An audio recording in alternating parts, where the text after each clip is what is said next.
Hello everyone, welcome back to my channel Taj kitchen. আজকের পর্বে আমি শেয়ার করছি সবার প্রিয় মজাদার স্যান্ডউইচ রেসিপি। অল্প উপকরণে কী করে খুব সহজে ঘরে তৈরি করা যায় সুস্বাদু স্যান্ডউইচ, তাই আজ আমি আপনাদের করে দেখাবো। আশা করি এই রেসিপি সবার কাজে আসবে। রেসিপি ভালো লাগলে আমার চ্যানেলটি সাবস্ক্রাইব করে পাশের বেল আইকনটি প্রেস করে দিন আমার নতুন ভিডিও নোটিফিকেশন সবার আগে পেতে।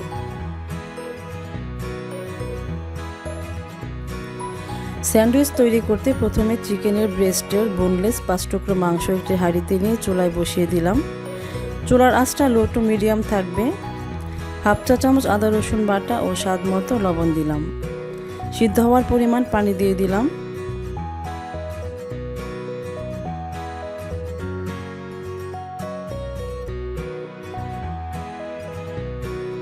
এবার ঢেকে দিলাম।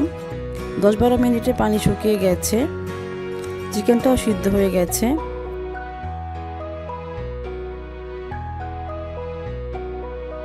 চিকেনটা একটি বাটিতে নিয়ে ঠান্ডা করে নিলাম। এবার আঙুলে চেপে চেপে কিমার মতো করে নিচ্ছি। সবগুলো চিকেন কিমা করে নিলাম। এবার একটি ফ্রাইং প্যানে 1 টেবিল চামচ তেল দিয়ে দিলাম। চুলার আঁচ মিডিয়াম থাকবে। তেল গরম হয়ে এলে কিমাগুলো দিয়ে দিলাম।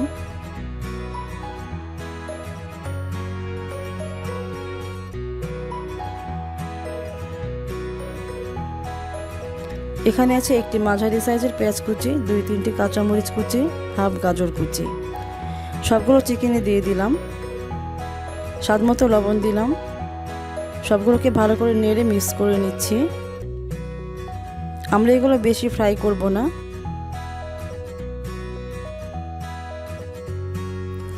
দুই 3 মিনিট নেড়ে নরম থাকতে নামিয়ে নিব। আর হ্যাঁ, বাচ্চারা ঝাল খেতে না পারলে কাঁচামরিচ স্কিপ করতে পারেন। স্যান্ডউইচের পুরটা তৈরি হয়ে গেল। একটি বাটিতে নামিয়ে নিলাম। কিছুটা ঠান্ডা হতে অ্যাড করছি 2 চা চামচ মেয়োনিজ। মেয়োনিজ না থাকলে চিজও দেওয়া যাবে। দিচ্ছি 4/1 চা চামচ গোলমরিচ গুঁড়া, 2 চা চামচ চিনি। এটা Maggi fried rice seasoning mix মশলা। গ্রোসারির সবগুলোতে খোঁজ করলেই পাবেন। কিছুটা ছিটিয়ে দিচ্ছি। এই মশলায় সরিষা মিক্স আছে, সো খুব সুন্দর ফ্লেভার অ্যাড করবে স্যান্ডউইচে। তবে না থাকলে স্কিপ করতেই পারেন। ভালো করে মিক্স করে নিচ্ছি সবগুলো। স্যান্ডউইচের পরে মেয়োনিজ বা চিজ অ্যাড করার ফলে একটা বাইন্ডিংস তৈরি হয়, যাতে করে পুরটা স্যান্ডউইচ থেকে পড়ে যায় না। মেয়োনিজ কম মনে হচ্ছে, আমি আরও 1 চা চামচ মেয়োনিজ দিয়ে ভালো করে মিশিয়ে নিচ্ছি।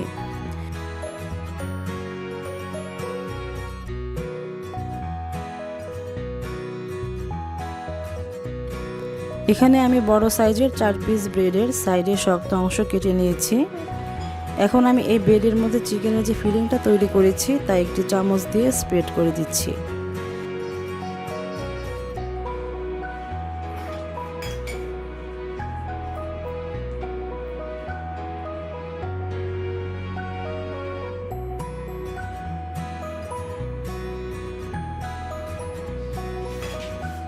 এবং আরেকটি ব্রেড ফিলিংয়ের উপর চাপা দিয়ে হাত দিয়ে একটু প্রেস করে দিচ্ছি, ফলে ব্রেডের সঙ্গে ফিলিংটা খুব ভালো করে আটকে যাবে। এবার কোনাকুনি করে কেটে সমান 2 ভাগ করে নিলাম।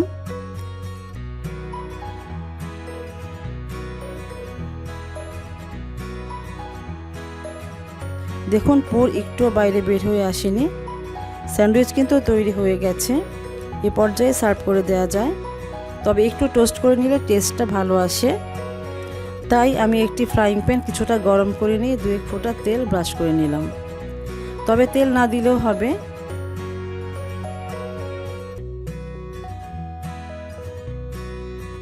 এবার স্যান্ডউইচ দিয়ে দিলাম।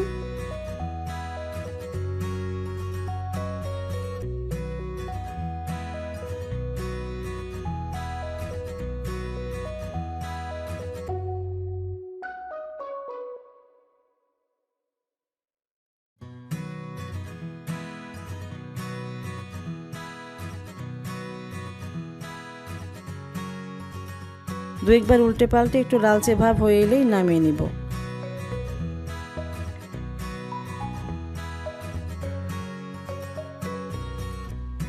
আমি 4টি স্যান্ডউইচ হালকা টোস্ট করে নামিয়ে নিলাম। দেখুন বন্ধুরা, কত সুন্দর স্যান্ডউইচ তৈরি হয়েছে। আপনারাও আমার রেসিপি ফলো করে ঝটপট তৈরি করে ফেলুন এই মজাদার স্যান্ডউইচ। বাচ্চা বড় সবার খুবই ভালো লাগবে। আর ভালো লাগলে লাইক, কমেন্ট, শেয়ার করে আমার চ্যানেলের সঙ্গে থাকুন নিয়মিত। All the best. আল্লাহ হাফেজ।